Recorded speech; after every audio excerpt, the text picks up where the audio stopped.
नमस्कार. आज आपल्याला 7 ते 10 जून 2020च्या चालू घडामोडी बघायच्या आहेत. या 4 दिवसामध्ये फार मोठ्या प्रमाणात घटना घडलेल्या आहेत ज्या आपल्या परीक्षे दृष्टिकोनातून महत्त्वाच्या आहेत आणि त्यामुळे हा व्हिडिओ सुद्धा थोडासा मोठा होणार आहे. प्रश्न सुरू करण्यापूर्वी दोन महत्त्वाचे पॉईंट बघा. त्यातला पहिला पॉईंट सांगितलेले इथे लॉकडाऊनच्या डेट्स आणि निसर्ग चक्रीवादळ हे 2 पॉईंट सांगितलेले. आता लॉकडाऊनचे काही टप्पे होते किंवा जे काही डेट्स होत्या त्या डेट्सचा तक्ता इथं दिलेला आहे. आत्तापर्यंत किती लॉकडाऊन झालेले तर 5 लॉकडाऊन, म्हणजे आत्ता 5वा लॉकडाऊन सुरू आहे. 5व्या लॉकडाऊनचा कालावधी जर पाहिला आपण, तो कालावधी किती आहे तर 1 जून ते 30 जून दरम्यान 5वा लॉकडाऊन आहे. पहिलं लॉकडाऊन 25 मार्च ते 14 मे, दुसरं लॉकडाऊन लगेच याच्यामध्ये कालावधी जर बघितला आपण, 1 लॉकडाऊन संपल्यानंतर लगेचच दुसरा लॉकडाऊन सुद्धा सुरू झालेला आहे. 2 लॉकडाऊनच्या मध्ये कुठला कालावधी म्हणजे ओपन काय झालं होतं का त्या ठिकाणी तर नव्हतं झालं. पहिलं लॉकडाऊन 25 मार्च 2020, दुसरा 15 एप्रिल, तिसरा 4 मे, चौथा 18 मे आणि 5वा लॉकडाऊन 1 जून, म्हणजे जो आत्ता चालू आहे 1 जून ते 30 जून दरम्यान असेल. आता या 4 लॉकडाऊन तर कंप्लीट पार पडलेले आहेत आणि त्या 4 लॉकडाऊनमध्ये जी काही रुग्णसंख्या आढळली होती त्यांची संख्या या तक्त्यामध्ये दिलेली आहे. पहिलं लॉकडाऊन ते 4थं लॉकडाऊन. आता ही काही संख्या आपल्याला पाठ करत बसायची नाहीये. या तक्त्यावरती एक प्रश्न बनू शकतो की कोणत्या लॉकडाऊनच्या कालावधीमध्ये सर्वाधिक कोरोना रुग्ण आढळले होते. त्याचं उत्तर काय असणार आहे 4थं लॉकडाऊन. म्हणजे आज जर प्रश्न विचारला तर मी हे उत्तर बरोबर आहे, पण 5वं लॉकडाऊन म्हणजे 30 जून नंतरचा प्रश्न विचारला तर त्यावेळेस इथं 5व्या लॉकडाऊनचा अजून एक ग्राफ येईल, तो अशा प्रकारे एवढ्यावरती गेलेला असेल. म्हणजे त्यावेळेस म्हणजे 5व्या लॉकडाऊनमध्ये याच्यापेक्षा जास्त रुग्ण आढळलेले असणार आहे. त्यामुळे 5वं लॉकडाऊन त्यावेळेस उत्तर असेल. 4थ्या लॉकडाऊनपर्यंत जर बघितलं आपण, सर्वाधिक रुग्ण कोणत्या लॉकडाऊनमध्ये आढळले होते तर 4थ्या लॉकडाऊनमध्ये. निसर्ग चक्रीवादळ त्याचा मॅप बघा इथं काय दिलेलं आहे. आता इथं तुम्हाला मॅपमध्ये दिसत असेल निसर्ग चक्रीवादळ अशा प्रकारे आलं होतं. म्हणजे तयार कुठं झालं होतं ते तर अरबी समुद्रामध्ये तयार झालं होतं आणि त्याच्यानंतर ते उत्तरेकडे सरकत गेलं आणि थोडंसं उजव्या साईडला सरकलेलं असं दिसतंय आपल्याला पॉईंट. हे चक्रीवादळ मुंबईमध्ये येणार आहे असं सांगण्यात आलं होतं. म्हणजे मुंबईमध्ये येणारे म्हणजे ते अशा प्रकारे आलं असतं, अशा इथं तुम्हाला पॉइंटरमध्ये दिसत असेल अशा प्रकारे येणार होतं.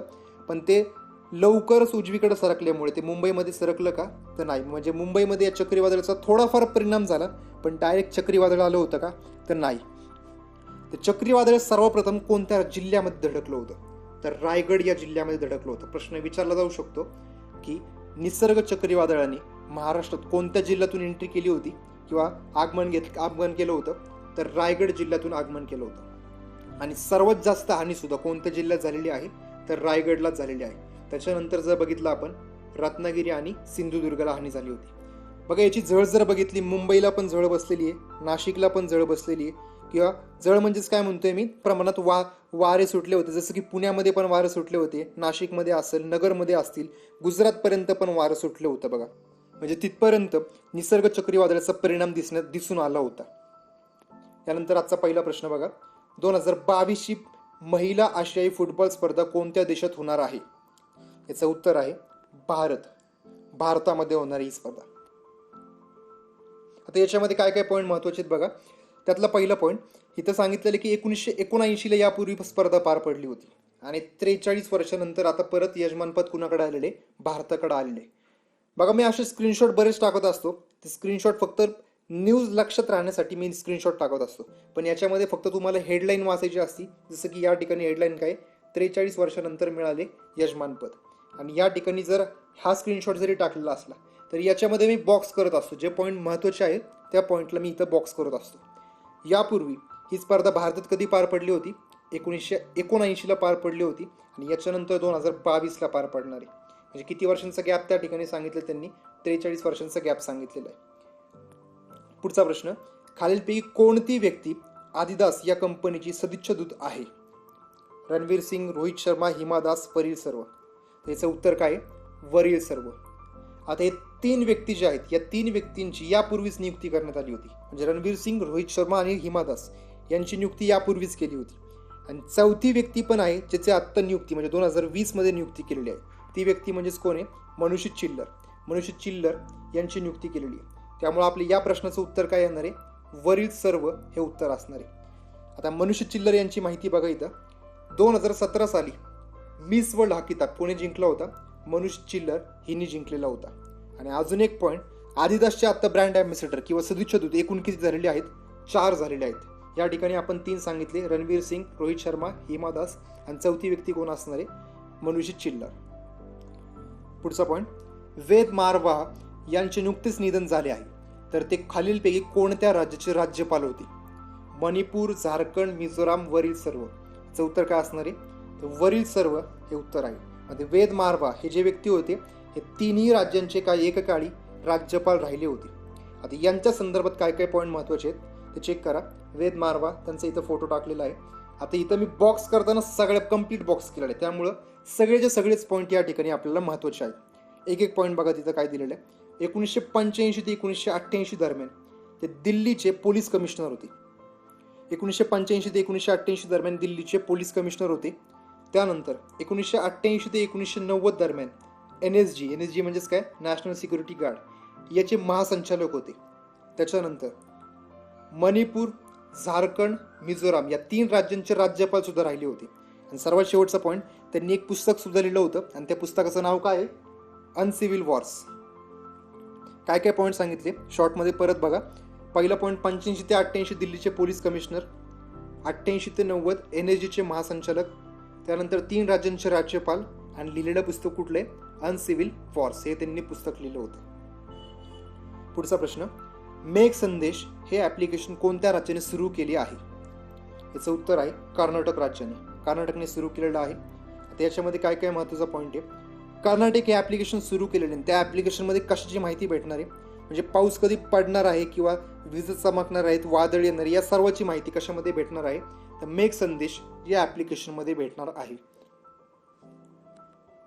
पुढचा प्रश्न, 8 जून 2020 रोजी ऑस्ट्रेलिया खंडातील कोणता देश कोरोनामुक्त झाला? याचं उत्तर आहे न्यूझीलंड. इथं बघा, ऑस्ट्रेलिया खंड असं म्हटलंय मी. ऑस्ट्रेलिया खंड आहे आणि त्या खंडामध्ये बरेच देश आहेत. त्यापैकी मी इथं चार देशांची नावं टाकलीत. म्हणजे 4ही देश जे आहेत हे कोणत्या खंडातील आहेत, ऑस्ट्रेलिया खंडातील आहेत. आणि त्यांच्यामधला आत्ता कोणता देश कोरोनामुक्त झालेला आहे, तर न्यूझीलंड हा देश कोरोनामुक्त झालेला आहे. याची घोषणा स्वतः त्यांचे पंतप्रधान, म्हणजे त्यांचे पंतप्रधान कोण आहेत, जेसिंडा आर्नेड यांनी याची घोषणा केलेली आहे. यापूर्वी पण आपण सेम असाच एक पॉईंट पाहिला होता. युरोपमधला पहिला कोरोनामुक्त देश कोणता सांगितला होता, स्लोवेनिया. तोच पॉईंट मी इथे टाकलेला आहे. स्लोवेनिया हा युरोपमधला पहिला कोरोनामुक्त देश ठरला होता. पुढचा प्रश्न, रिचर्ड डॉकिन्स पुरस्कार मिळवणारे प्रथम भारतीय व्यक्ती कोण आहेत? रिचर्ड डॉकिन्स पुरस्कार हा पुरस्कार सध्या नुकताच कुणाला जाहीर झालेला आहे, तर जावेद अख्तर यांना जाहीर झालेला आहे. इथं पॉईंट काय सांगितला बघा, रिचर्ड डॉकिन्स पुरस्कार अमेरिकेतली एक कंपनी आहे, त्या कंपनी म्हणजे संस्था आहे, त्या संस्थेद्वारे हा पुरस्कार दिला जातो. आणि आत्तापर्यंत हा पुरस्कार भारताला मिळाला नव्हता, म्हणजे भारतीय व्यक्तींना मिळाला नव्हता. आणि प्रथमच हा कुणाला भेटला आत्ता, तर जावेद अख्तर यांना भेटलेला आहे. आता तेच पॉईंट इथे दिले आहेत बघा. तर या बॉक्समध्ये काय दिले चेक करा. हा पुरस्कार 2003 सालापासून अमेरिकेतील सेंटर फॉर इन्क्वायरी या संस्थेद्वारे दिला जातो. आणि कशासाठी दिला जातो, त्यासाठी फक्त एवढा पॉईंट वाचायचा, हा पुरस्कार धर्मनिरपेक्षता व अन्य मानवी मूल्यांचा निर्भयतेने पुरस्कार करणाऱ्या व्यक्तींना प्रदान केला जातो. एवढं डिटेल काही विचारणार नाही आहेत आपल्याला. इथं 2 पॉईंट लक्षात ठेवा फक्त, की रिचर्ड डॉकिन्स पुरस्कार आणि आत्ता तो कोणाला भेटलेला आहे, जावेद अख्तर. आणि जावेद अख्तर एक कितवे भारतीय ठरलेले आहेत, तर पहिलेच भारतीय ठरलेले आहेत. पुढचा प्रश्न, पंचवटी योजना कोणत्या राज्याने सुरू केली आहे? याचं उत्तर आहे हिमाचल प्रदेश. हिमाचल प्रदेशने सुरू केलेली आहे. आता ही योजना कशासाठी सुरू, म्हणजे कोणासाठी सुरू केलेली आहे, तर ग्रामीण भागातील सिनियर सिटीजन लोकांसाठी सुरू केलेली आहे. इथं पॉईंट दिलेला आहे बघा, ग्रामीण भागातील सिनियर सिटीजन लोकांसाठी सुरू केलेली आहे. आता सिनियर सिटीजन लोकांसाठी काय केलं जाणार आहे, तर गार्डन त्या ठिकाणी उपलब्ध करून दिले जाणार आहेत. एक उदाहरण जर सांगायचं झालं, पुण्यामध्ये पण एक तळजाईल एक गार्डन आहे, ते तळजाईसारखं गार्डन असेल त्याप्रमाणे गार्डन त्या ठिकाणी तयार केले जाणार आहे. कोणत्या योजनेअंतर्गत, पंचवटी योजना. आणि पंचवटी योजना कोणी सुरू केलेली आहे, तर हिमाचल प्रदेश या राज्याने सुरू केलेली आहे. पुढचा प्रश्न, फूड सेफ्टी इंडेक्सनुसार प्रथम राज्य कोणते आहे? फूड सेफ्टी इंडेक्स म्हणजे फक्त भारतापुरतं मर्यादित सांगितलं इथं. या इंडेक्सनुसार पहिलं राज्य कोणतं आहे? त्याचं उत्तर आहे गुजरात. आता इथं अजून एक प्रश्न आहे की राज्यांचा संदर्भ आला तर महाराष्ट्राचं स्थान कितवं आहे? तर महाराष्ट्र 3ऱ्या स्थानी आहे. प्रथम स्थानी कोण आहे? गुजरात. आता हे 2 पॉईंट सुद्धा लक्षात ठेवायचे. छोट्या राज्यांपैकी प्रथम राज्य कोणतं आहे? तर गोवा. आणि केंद्रशासित प्रदेशांपैकी प्रथम कोणता आहे? चंदीगड. काय काय पॉईंट सांगितले बघा. फूड सेफ्टी इंडेक्सनुसार प्रथम राज्य गुजरात आणि त्याच यादीमध्ये महाराष्ट्राचे स्थान 3रे स्थान आहे. छोट्या राज्यांची जर आपण विचार केला, छोट्या राज्यांपैकी प्रथम राज्य कुठले? गोवा. आणि केंद्रशासित प्रदेशांपैकी प्रथम कोण आहे? चंदीगड हा प्रथम आहे. तेच पॉईंट दिलेले तिथे सगळे. 9वा प्रश्न, वंदे उत्कल जननी हे कोणत्या राज्याचे राज्यगीत आहे? म्हणजे आत्ताच याची घोषणा झालेली आहे. 8 जून 2020 रोजी याची घोषणा केली होती. हे कोणत्या राज्याचे राज्यगीत आहे? याचं उत्तर आहे ओडिसा. ओडिसा हे त्याचं उत्तर आहे. याची घोषणा स्वतः कोणी केली होती? ओडिसा राज्याचे मुख्यमंत्री नवीन पटनाईक यांनी याची घोषणा केली होती. आता याच्यामध्ये काय काय पॉईंट महत्त्वाचे आहेत हे बॉक्समध्ये तर दिलेलेच आहेत, पण त्यातले फक्त हे 3 पॉईंट आपल्याला लक्षात ठेवायचे आहेत. पहिला पॉईंट, हे गीत कोणी लिहिलेलं आहे? तर KL मोहपात्रा यांनी हे गीत लिहिलेलं आहे. ओडिसा राज्याची स्थापना कधी झाली होती? तर 1936 साली स्थापना झाली होती आणि त्यावेळी हे गीत गाण्यात आलं होतं. आणि त्या गीतचं नाव काय सांगितलं इथं आपण? वंदे उत्कल जननी हे गीताचं नाव आहे. लिहिलेलं कुणी आहे? तर KL मोहपात्रा यांनी लिहिलेलं आहे. ओडिसाची स्थापना कधी झाली होती? 1936 ला आणि त्यावेळेस हे गीत गाण्यात आलं होतं. पुढचा प्रश्न, स्त्री हे अभियान कोणत्या शहरात सुरू करण्यात आले आहे? याचं उत्तर आहे हैदराबाद या शहरात सुरू केलेले आहे. हैदराबाद. आता याच्यामध्ये काय काय पॉईंट महत्त्वाचे आहेत बघा. या बॉक्समध्ये तर सगळेच पॉईंट दिलेले आहेत, पण त्यातले महत्त्वाचे जे परीक्षा दृष्टिकोनातून आहेत ते मी इथं मराठीमध्ये लिहिलेले आहेत. एक एक पॉईंट बघा. घरगुती अत्याचाराला बळी पडलेल्या महिलांना सशक्त करण्यासाठी हे अभियान सुरू केलेले आहे. हैदराबादमध्ये सुरू केलेले. आणि त्याच्यानंतर स्त्री या शब्दाचा फुल फॉर्म पण सांगितलेला आहे. तो फुल फॉर्म काय आहे? She triumphs through respect, equality and empowerment. 12वा प्रश्न, पर्यावरण प्रदर्शन निर्देशांक 2020 नुसार भारताचे स्थान कितवे आहे? याचं उत्तर आहे 168. 2020 नुसार कितवे स्थान आहे? 168. हा जो निर्देशांक आहे दर 2 वर्षांनी प्रसिद्ध केला जातो. म्हणजे यापूर्वी हा अहवाल जो आहे तो कधी प्रसिद्ध झालेला असणार आहे? तर 2018ला प्रसिद्ध झाला होता. आणि 2018 मध्ये भारताचे स्थान कितवे होते? तर 177वे स्थान होते. 177. बरं, याचं स्पष्टीकरण बघा. या बॉक्समध्ये तर सगळेच पॉईंट दिलेले आहेत. इथं मी याचा सारांश काढलेला आहे. सारांशमध्ये काय काय पॉईंट आहेत बघा. पर्यावरण प्रदर्शन निर्देशांक 2020 नुसार प्रथम स्थानी कोणता देश आहे? डेन्मार्क हा देश आहे. डेन्मार्क. हा निर्देशांक येले युनिव्हर्सिटीद्वारे प्रसिद्ध केला जातो. येले नावाची एक युनिव्हर्सिटी आहे, त्या युनिव्हर्सिटीद्वारे हा प्रसिद्ध केला जातो. हा अहवाल दर 2 वर्षांनी प्रसिद्ध केला जातो. म्हणजे दर 2 वर्षांनी, म्हणजे यापूर्वीचा अहवाल कधी झालेला असणार आहे? 2018ला. आणि 2018ला भारताचे स्थान किती होते? 177वे स्थान होते. आणि यावर्षी कितवे स्थान आहे? 168वे स्थान आहे.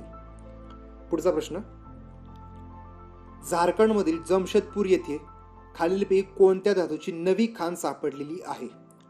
सोने, लिथियम वरील दोन्ही यापैकी नाही. काय असेल याचं उत्तर? तर सोन्याची खाण सापडलेली आहे. सोन्याची. झारखंडमधील जमशेदपूर येथे कोणती खाण सापडलेली आहे? सोने. बरं, आत्ता लेटेस्ट 2020 मध्ये जर बघितलं आपण, सोन्याच्या 2 खाणी सापडलेल्या आहेत आणि लिथियमची 1 खाण सापडलेली आहे. म्हणजे फेब्रुवारीमध्ये 2 खाणी आहेत आणि जूनमध्ये 1 खाण सापडलेली आहेत. अशा 2020 मध्ये एकूण 3 खाणी सापडलेल्या आहेत. तर पुढच्या स्लाइडमध्ये चेक करा. आत्ता लेटेस्टची न्यूज जर बघितली आपण, 4 जून 2020 ची न्यूज बघा. जमशेदपूर झारखंड येथील कशाची खाण सापडलेली आहे? तर सोन्याची खाण सापडलेली आहे. बरं, किती किलोची होती, काय होती, याच्यावरती काय प्रश्न विचारणार नाहीयेत. फक्त सोने आणि जमशेदपूर हा पॉईंट लक्षात ठेवा. सोन्याची खाण कुठे सापडली? जमशेदपूर येथे. 4 जून रोजीची न्यूज आहे बघा ही. आणि फेब्रुवारीतल्या 2 न्यूज सांगितल्या मी आता तुम्हाला. सोनभद्र जो जिल्हा आहे, UP मधला सोनभद्र जिल्हा, म्हणजे उत्तर प्रदेश मधला एक जिल्हा येतो. आणि त्या ठिकाणी कशाची खाण सापडली? परत सोन्याची खाण सापडलेली. इथं पॉईंट दिलेला आहे बघा. 160 किलो सोन्याची खाण सापडलेली आहे. कुठं? सोनभद्र जिल्हा. आणि सोनभद्र जिल्हा कोणत्या राज्यातला आहे? तर उत्तर प्रदेश राज्यातील आहे. आणि त्याच महिन्यातली म्हणजे फेब्रुवारी मधलीच एक न्यूज सांगितली होती. लिथियमची पण खाण सापडली होती. आणि लिथियम कुठं सापडलं होतं? मांड्या नावाचं एक ठिकाण आहे, मांड्या. आणि ते कुठं आहे? बेंगलोरमध्ये एक ठिकाण आहे मांड्या नावाचं, त्या ठिकाणी लिथियमची खाण सापडली होती. आता बेंगलोर म्हणजेच कोणतं राज्य आलं या ठिकाणी? कर्नाटक. बघा काय काय सांगितलं इथं. 2020 मध्येच एकूण 3 खाणी सापडलेल्या आहेत भारतामध्ये. पहिला पॉईंट काय सांगितलं इथं, लेटेस्ट जर बघितलं जून महिन्यामध्ये कोणती खाण सापडली? सोन्याची खाण. ती कुठे? जमशेदपूर झारखंडमध्ये. त्याच्यानंतर फेब्रुवारी 2020 मध्ये सोन्याची खाण सापडली होती अजून एक. ती कुठे? सोनभद्र जिल्हा उत्तर प्रदेशमधील त्या ठिकाणी सोन्याची खाण सापडली होती. आणि फेब्रुवारीमध्येच म्हणजे 18 फेब्रुवारीची ही न्यूज आहे. 18 फेब्रुवारीची लिथियमची खाण सापडली होती. ती कुठे? मांड्या. मांड्या म्हणजेच कुठे येते? बेंगलोरच्या जवळ सांगितलेलं आहे. आणि बेंगलोर म्हणजेच कोणतं राज्य आलं मग? कर्नाटक. यानंतर मी 3 स्लाइड घेतलेले आहेत. त्यातली ही पहिली स्लाइड इथं, दुसरी आणि ही तिसरी, असे छोटे छोटे पॉईंट घेतलेले आहेत. त्यातले एक एक पॉईंट बघूयात. पहिला point, world brain tumour day कधी साजरा केला जातो? 8 जून. ट्यूमरचा अर्थ काय होतो? गाठ, म्हणजे मेंदूमधील गाठ दिवस असं म्हणू शकतो मराठी त्याला आपण. तो कधी साजरा केला जातो? 8 जून रोजी. 8 जूनलाच अजून एक दिवस साजरा केला जातो. तो म्हणजेच कुठला? World ocean day. World ocean day. तो ओशियन म्हणजेच काय? महासागर. जागतिक महासागर दिवस कधी साजरा केला जातो? 8 जून रोजी साजरा केला जातो. आणि वर्ल्ड ट्यूमर डे सुद्धा कधी साजरा केला जातो? 8 जून रोजी साजरा केला जातो. तर या स्लाइडमध्ये मी इथं 3 न्यूज घेतलेल्या आहेत. ही एक न्यूज आहे, दुसरी आणि तिसरी न्यूज, अशा 3 न्यूज घेतलेल्या आहेत. आता याच्यामध्ये महत्त्वाचे असे पॉईंट किंवा महाराष्ट्राच्या दृष्टिकोनातून विचारण्यासारखे फार कमी शक्यता आहे. आता इथला पहिला पॉईंट बघा. त्यातली पहिली न्यूज बघा. M Netra appointed UN goodwill ambassador. M Netra चेन्नईमधली एक व्यक्ती आहे. त्यांची आता युनोच्या गुडविल अँबॅसिडर म्हणून नियुक्ती केलेली आहे. युनोच्या अँबॅसिडर म्हणून नियुक्ती केलेली आहे का? तर नाही. युनोमध्ये एक, आता इथं जर हा पॉईंट नीट वाचला आपण, goodwill ambassador for the poor हा पॉईंट सांगितलं. Goodwill ambassador for the poor. आता एक सब कॅटेगरी झाली असं म्हणू शकतो आपण. त्यामुळे हा पॉईंट एवढा महत्त्वाचा ठरत नाहीये. डायरेक्ट युनोची सदस्य असली असती तर हा पॉईंट महत्त्वाचा होता. आणि इथं भारतीय व्यक्ती या ठिकाणी आलेली आहे, त्यामुळे हा पॉईंट मी फक्त इथं घेतलेला आहे. दुसरी न्यूज बघा. थँक मॉम हा कार्यक्रम कोणत्या राज्यात सुरू केला आहे असा प्रश्न बनू शकतो. कोणत्या राज्यात आहे मग? तर मध्य प्रदेश राज्यामध्ये. कधी सुरू केली होती? 5 जून 2020ला. आता थँक मॉम या अंतर्गत काय केलं जाणार होतं? तर आपल्या आईच्या नावाने एक रोप लावलं जाणार आहे असं सांगितलं होतं. म्हणजे एक रोप लावण्यासाठी एक प्रोत्साहन दिलं होतं. त्यासाठी थँक मॉम हा कार्यक्रम सुरू केला होता. कोणत्या राज्यात? तर मध्य प्रदेश राज्यात. तिसरी न्यूज बघा. गोमती मरिमुथू. गोमती मरिमुथू ही एक ॲथलीट आहे आणि हिच्यावरती आता 4 वर्षाची बंदी घातलेली आहे. म्हणजे 4 वर्ष ही खेळ खेळू शकत नाही अशी बंदी घातलेली आहे. आणि असं का? तर डोप टेस्टिंगमध्ये त्या ठिकाणी ती पॉझिटिव्ह सापडली होती. म्हणजे डोप टेस्टिंग केली होती, त्यामुळे 4 वर्षाची बंदी घालण्यात आलेली आहे. आता गोमती मरिमुथू यांचा खेळ कोणता आहे असा पण प्रश्न विचारला जाऊ शकतो. तर 800 मीटर रनिंग हा त्यांचा खेळ आहे बघा. 800 मीटर रनिंग. शेवटची न्यूज बघा आजची. तुम्ही न्यूजला चेक केलं असेल की अमेरिकेमध्ये फार मोठ्या प्रमाणात आंदोलने सुरू आहेत. आणि ती आंदोलने कशासाठी सुरू आहे, म्हणजे किंवा सुरुवात कशापासून झाली असा प्रश्न बनू शकतो. बरं, आता इथं बघा. जॉर्ज फ्लॉइडचा मृत्यू हा खूनच. आता इथं काय? जॉर्ज फ्लॉइड नावाचा एक व्यक्ती होता अमेरिकेतला. म्हणजे कृष्णवर्णीय व्यक्ती होता. कृष्णवर्णीय म्हणजे जसे आफ्रिकन लोक जसे दिसतात तसे म्हणतो आपण, कृष्णवर्णीय व्यक्ती होता. पोलिसांनी त्याला अटक करताना चुकीच्या प्रकारे अटक करण्याचा प्रयत्न केला होता आणि त्यावेळेस त्याच्या मानेवरती पोलिसांनी गुडघा ठेवला होता. त्यामुळे जॉर्ज फ्लॉइडचा काय झाला होता? मृत्यू झाला होता. आणि याच्या मृत्यूनंतर फार मोठ्या प्रमाणात अमेरिकेमध्ये आंदोलने सुरू झाली होती. त्यामुळे सिंपल एक प्रश्न बनला तर बनू शकतो, शक्यता कमी आहे, पण प्रश्न काय बनू शकतो की कोणाच्या मृत्यूनंतर अमेरिकेमध्ये फार मोठ्या प्रमाणात आंदोलने झाली होती. तर काय असणारे उत्तर त्याचं? George Floyd.